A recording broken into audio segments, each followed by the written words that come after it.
ازيكم يا حبايبي، عاملين ايه؟ ان شاء الله تكونوا بخير.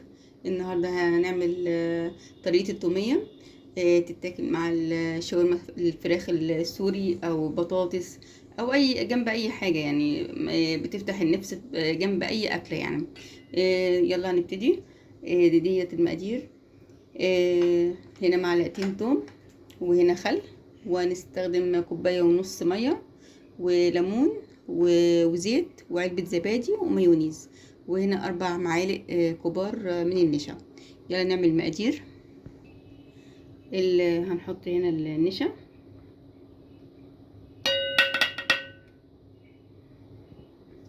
وهنحط الكوباية ونص مية،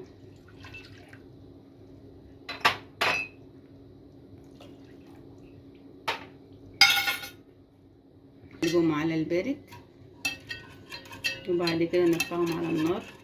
بس اهم حاجة نتأكد ان مفيش اي تكتلات.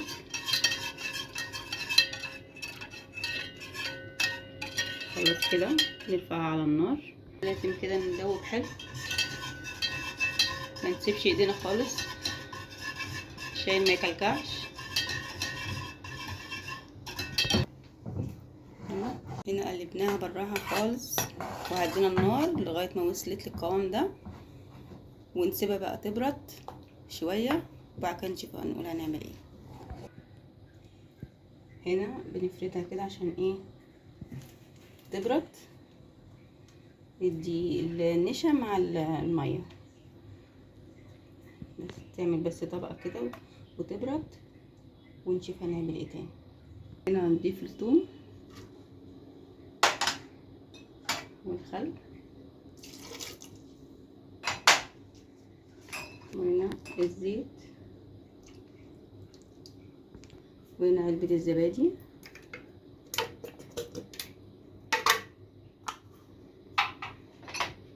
وهنا هنضيف المايونيز،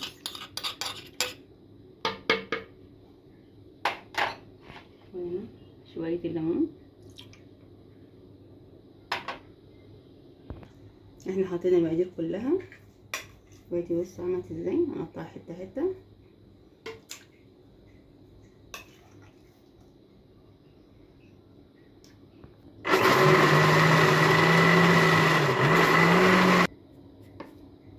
هنا حاطين بقيه المقادير كلها، اللي هي النشا على الميه من بعد ما جمدت، وهنضرب في الخلاط.